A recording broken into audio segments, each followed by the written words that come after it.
The most haunted house of Ras Al Khaimah. Sabahat and her family recently moved into a villa in Ras Al Khaimah. From the outside, it looked like a cozy, beautiful home, but on the inside, it held a dark mystery. The family was very social, and soon after settling in, they invited their neighbors over for lunch. Everything was going well until the conversation turned towards the house itself. All three neighbors said that around noon they used to hear strange noises coming from the villa, even when it was empty. Sabahat and her family didn't think much of it. The lunch ended and life moved on. 2 weeks later, that afternoon, something strange happened. The dish rack in the kitchen came crashing down completely out of nowhere. No one had entered the kitchen all day, no screws were loose, yet the entire rack fell. The family dismissed it, made excuses that it might have been the wind or a stray cat, and carried on. But from that point on, something strange happened every day. Always around noon, the TV would turn on by itself, curtains would draw shut, lights would switch off on their own, the ceiling fan would spin without any electricity, as if someone or something was moving them manually. After a week of these unexplained events, Sabahat grew worried. That night, whispers in an unknown language filled her room. The tone of these whispers felt like they were warning her to leave. At dawn, frustrated and scared, she shouted, "Whoever the hell it is, please stay out of my room." What happened next was terrifying. The entire house heard a loud laughter echoing through the home. The next day, Sabahat visited her neighbors to investigate further. They told her her house had a dark reputation. Everyone who had rented it before left shortly after moving in. One neighbor even said that she witnessed the villa's walls rise up as if it was changing its shape. That evening, Sabahat sat outside her garden, mentally exhausted from all of this, and that is when she saw it. She saw the plants stretch unnaturally upwards, and the compound walls began to grow taller right before her eyes. Terrified, she fainted on the spot. When she woke up, she was mute. She couldn't utter a word, and what happened next was far worse. Her brother sought help from the local Ruqya center and was advised to perform self-Ruqya for the whole family and cleanse the house.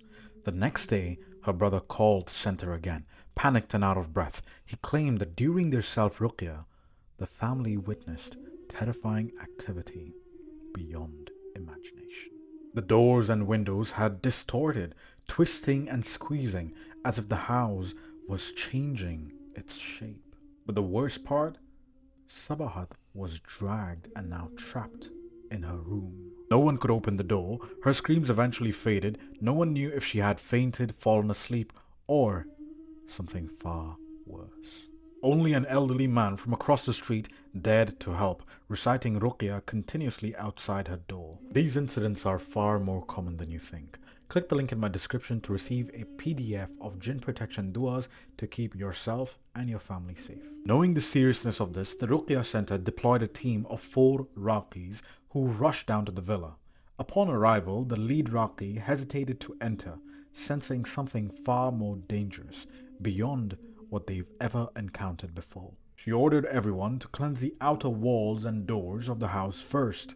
Sabahat's family waited outside. Her room was next to the main entrance and visible from the porch.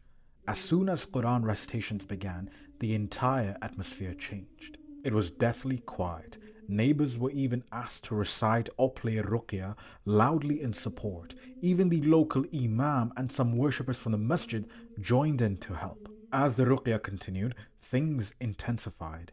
Windows shattered, utensils fell, trees inside the compound bent like arches, rodents and lizards scurried the property. The street was filled with bystanders witnessing this horrifying sight. People were eventually forced indoors. Only select few individuals remained to help. Around 20 minutes later, the chaos calmed down slightly. The team of Rockies finally entered. Half stayed in the garden and porch, the others moved to Sabahat's room with her father and brother. As they recited the ruqya, the doors flung open. Sabahat stood there, bruised, scarred, her hair pulled, clothes torn. They wrapped her in a bedsheet and tried pulling her out, but she couldn't be moved. It was like something invisible was holding her in place. Shockingly, only her room was affected.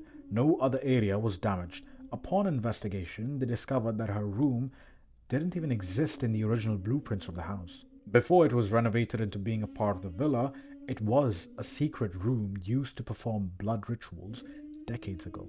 While Ruqya on the house continued, Sabahat's mother and the Raqis began her personal Ruqya session. It took half an hour to just stabilize Sabahat. The family was then relocated to stay with their relatives, and over the next 3 weeks, Ruqya was done daily on the house, but with zero success. In fact, things worsened. Walls displayed strange symbols, windows shattered and then repaired themselves. A constant eerie voice echoed through the home. "Itla' ya walad al-qahba," which means, "Get the hell out of here, you son of a B-word." The neighbors began experiencing horrors too. Children had nightmares. The area was eventually deemed unsafe. The authorities sealed the house shut. In the following weeks, the entire lane, 4 homes total, were evacuated and later demolished. Even the new project on the land has reported strange disturbances in their basement. You need to make sure that you always recite your du'as to protect yourself from jinns. Click the link in my description to get a PDF of jinn protection du'as. This was one of my most favorite stories. Let me know your thoughts in the comments below. If you liked the story, drop a follow